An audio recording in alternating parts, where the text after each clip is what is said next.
Good day, ladies and gentlemen. Welcome to African Brand Academy Podcast, your top number one African podcast on brand development and digital transformation, giving you insight and effective strategies to grow, scale, and promote your brand. Here are your hosts, Sharon Alfred and Ejiro Akbobome. Hey guys, good day and welcome to another episode of the Brand Academy podcast. I'm so glad to have you guys here. Today's episode is more pertaining to the business inclined brands, and today we'll be talking about differentiating between the main brand and sub brands, what they are, how they can affect your business in a positive or negative way, what the benefits are for having these levels of branding. I'll also be answering some questions from our community pertaining to these two topics. There are three different levels of branding.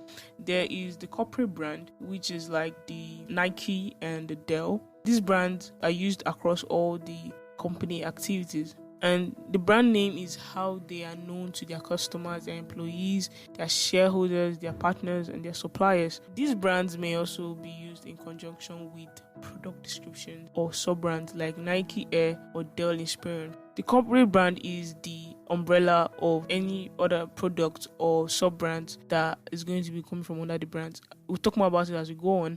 The second one is the endorsed brands or the sub-brands, right? For example, you have the Residence Inn by Marriott or the Sony PlayStation or the Apple iPhone. These are sub-brands under the parent brands, and these brands include a parent brand as an endorsement to a sub-brand or a product brand, right? This endorsement is actually intended to add credibility to the endorsed sub-brand in the eyes of the market. These sub-brands can also be used to improve and increase the reach of their parent brands. So sometimes we even see in the industry that some sub-brands become really successful and the company now majors more or puts more resources on those sub-brands to improve their image and their revenue. So what does it mean for a brand or a company to have sub-brands, right? A sub-brand, like I said, is a brand within a brand. Right? A sub-brand uses a unique name for a product and service that can develop its own brand. Mostly, they have their own customer expectation, their own personality. They are different from the parent brand a bit, and sub-brands can be a powerful tool for marketers because of this effect. For instance, now if you look at Lexus by Toyota. Toyota has other sub-brands like Isuzu, something like that also, and they have the normal Perus, and which have other products like Corolla and the rest of them. That's what sub-brand is like. Sub-brand is when you say Apple as the main brand, and you have the Apple iPad, the Apple iPhone, the Apple Home, and you have the Apple MacBook. So all those ones are sub-brands under the main Apple brand. Then when you now talk about the third level is the individual product brands. Now these individual product brands are those brands that are under the sub-brands. For instance, under an Apple iPhone, you're going to see iPhone 12, iPhone 11, and so on and so forth. And under the MacBook, you see MacBook Pro, MacBook Air, all those kind of things. Those are individual product brands that most times exist under the sub-brands, because for each sub-brands now, for instance, you're going to see products under them.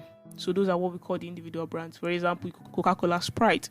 And the individual brands are presented to consumers, and the corporate name is given little or no visibility. For instance, you see that the individual brands, when you say the Apple iPhone, for instance, you don't just buy an Apple iPhone, you buy a product under the Apple iPhone, you buy the iPhone 12 and iPhone 13. These are what is being handed to you as a consumer. So there are three levels of branding, which is the corporate brand, the sub-brands, and the individual product brands. So they follow that architecture. And someone asks that, okay, how do I distinguish the sub-brands from the parent brand most times? To be honest, some people don't still know that Lexus is owned by Toyota. To be honest, I have literally met people who say that they don't know that Lexus is being owned by Toyota. Right? But you need to understand that sub-brands, if you say, okay, as a company, you want to branch in and get other sub-brands to reach new markets that you haven't reached as a company, as a corporate brand, that is where sub-brands come in. Sub-brands come from parent brands to reach new audience, to reach new markets, because you see the Lexus car, for instance, the Lexus Jeep, they have this audience for people that love luxury or they're interested in luxury. The attributes of sub-brands are distinct as much as they are related to the leading brand, right? Because they operate under the brand standards, the umbrella standard, the corporate brand standard. They operate under them. Sometimes they have the same logo, sometimes they don't. Sometimes they have the same colors, sometimes they don't. But although they can be independent, but they must align with the brand to some extent, whether by the brand values and everything, because whoever you're using, whether you're using Toyota Hilux or you're using Toyota the Lexus or you're using Isuzu, one thing is for sure, you're sure of reliability, you're sure of quality, and that's what they are known for. When you use an Apple iPhone or an Apple iPad, one thing you're sure for is the simplicity that Apple brings as a parent brand. One thing you're sure of is the style that Apple brings into the market, and the innovation and the simplicity. No matter how you want to create a sub-brand for your company, you must make sure that they must align with the parent brand to some extent. So sub-brands help reach like new markets, yes, and they reach new market segments that the parent brands cannot sometimes reach. If Toyota wanted to go for luxury cars, they won't be able to do it because they have tried to make the pairs affordable and reachable for the people who needs them, for everyday driving, for the everyday consumer. So that is where sub-brands come in. If you want to launch into a new market, you say, okay, how do I launch into a new market without undermining my values as a company or the objectives of the parent brand? That is where your sub-brand come in. So your sub-brand product or service may not take the same amount of resources that your company product take, your primary product or your company product take. But a customer base that trusts a parent brand is still likely to choose to still buy from the sub-brand. There are other laptops in the market, but some people still choose Apple or MacBook. If Apple comes out with a new gadget or a new product now, there's a very likely possibility that their audience, even without even knowing the functionality most times of that brand, will still want to try it out because they have built trust in that brand. So that is mostly how you can make your sub-brand to be a success. You have to make sure you have the trust of your audience as a parent brand. As a company, you can create a sub-brand if you need to explore an idea that might not fit your company's corporate objective. So you can use the sub-brand strategy goes around trying to reach new market, trying to test out if a product could work in the market and not affecting your corporate brand, the umbrella brand as a whole, the parent brand. So you use a sub-brand to test that market out to see, okay, will this work or will it not work? With sub-brands, you'll be at liberty to explore new avenues for revenue ideas and help you go beyond your initial portfolio, no matter the brand architecture you choose. But always ensure that you stay connected to your parent brand. And then Maxwell asked me if a sub-brand can become stronger than the parent brand.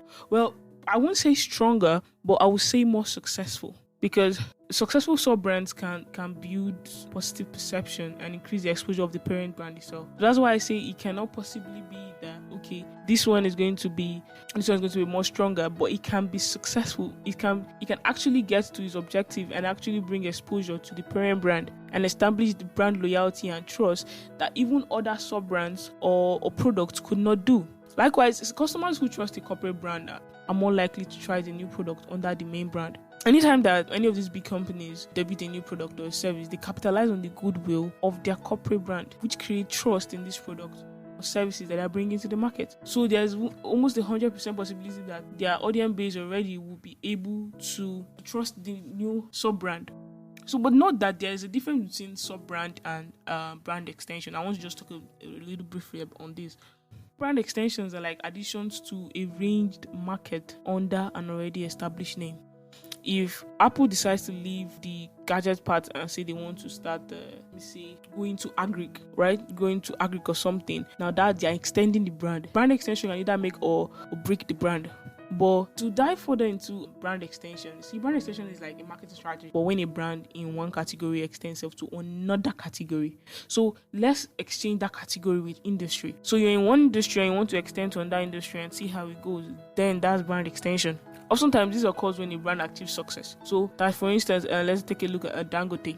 Dangote has subsidiaries in oil and gas, in agriculture, in construction. We have the Dangote cement, we have Dangote salt, Dangote seasoning, we have Dangote sugar, we have Dangote oil and gas. They even just opened a refinery recently in Nigeria. So now that's the brand extension. So if you ask me, I feel like before you start thinking of adding sub-brands to your strategy, first make sure as a parent brand you have been able to build trust with your audience and a community that supports you, that trusts you, and that are loyal to you before you start thinking of creating different sub-brands. So for instance, there's Gillette razors and shaving supplies. We all knew Gillette from the way back as razor company and shaving stick. But then now Gillette's extension into making shaving products alongside with safety razor blades was a smart move. Why? Okay, can you imagine someone having to shave without using shaving cream or foam or gel? So Gillette came into the market and be like, okay, let me create all these things and put it under my brand so that even when you're just since you already trust our razors and shaving sticks are good, okay, so let's create Gillette foam, Gillette shaving cream. So it was almost a necessity for Gillette to produce these complementary goods for its flagship product. One of the biggest issues I see with sub brand is the lack of investment that company make in supporting that brand, because they are more concerned with the parent brand. The building and maintaining a sub brand requires additional budget and marketing to promote that brand. Sometimes that means even taking investment and attention from the corporate brand, which can weaken both brands. But a sub brand should be cost justified in that it requires little investment to establish, or the sub brand in business is large enough to provide resources until the sub brand business is large enough to provide resources needed for its own development. Okay. Let me wrap up with some examples of parent brands with their sub brands. So, like I said, we had Nike, and under Nike we have the Converse, we had Jordan, the Air Max, and you can see that most of these three brands talk to different audiences. Converse is more of the youth, laid back kind of vibe. Jordan is more sporty, because of the story that goes around the brand. And you have the Nike Air Max, which is like a fashion statement, So you just know that when it comes to sub brands, it's more about entering a niche market. That's what I want you to understand. These are some of the examples that you can see around you to help you understand what a parent brand and a sub brand has to offer, and how these strategies can help you improve or promote your parent brand. Because like I said in the beginning, these strategies could either break you or make your brand. So in conclusion here, the decision of whether or not you should pursue sub-branding strategy is unique to the company and its objective and the desired outcome that you're looking to get. But a sub-brand could possibly not work for all types of brand. That's what I want you to understand. Like I said, it's mostly even when it comes to product brand. You see the bit, just a very little bit in service brands. So the key to the decision should be anchored in the business objective of the company and thoughtful consideration based on the pros and cons. Somebody is not a new concept anyways. Over the years, countless iconic corporations have found new ways to spread awareness and go global through brand extension and child companies. However, it's crucial to remember that the sub-brand strategy won't work for everyone. The idea of investing in brand architecture is that you find a way to simplify and clarify your strategy for growth. The more you know about where you want to go and what you want to accomplish in long term, the easier it will be to determine where you need to create a new brand, a new product line, or a sub-brand. Ultimately, building a sustainable brand architecture is a simple process. After all, that's one of the reasons why companies like the Brand Agency exist, to help organizations figure out how and where they need to grow and which paths they need to take for transformation. Where do I go from here? I understand the fact that there's the main brand, there's this and there's that, but when should I implement having a sub brand? What should I do? How do I go about it? How do these strategies that we spoke about, how do I put them in play? Okay, first of all, what are the things you're thinking about? Which new markets do you want to enter as a new brand? Think about that. Think about how successful your parent brand is and how much audience you have already. And if this audience trusts you enough to get any product that comes out from your parent brand, when you can analyze that and analyze if that market is actually in need of a new product and your brand will be able to help and cater for that need, that's the first part. If your answers are yes to all of these things, then the next step is, okay, how do I build a strategy? How do I implement? Then that's when you should call up brand developer or brand strategist to help you implement those strategies to your brand. If you don't know how to start, you don't know where to start, you can message us at africanbrandacademy@gmail.com. We'll be happy to help. You can also reach our supporter for this podcast, Divan Agency, at divan.com.ng.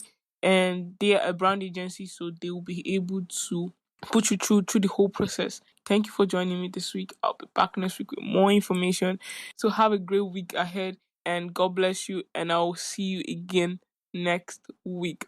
Subscribe if you haven't subscribed. Follow if you haven't followed. You can show some love. We want to get to feel your 2 cents. So just drop a review, subscribe to our channel and stay tuned. Join the conversation, join our social media channels. All of them are linked in the podcast description. So join the communities. In our community, we talk every day. So even if we come here and talk once in a week, in our community, we talk every day.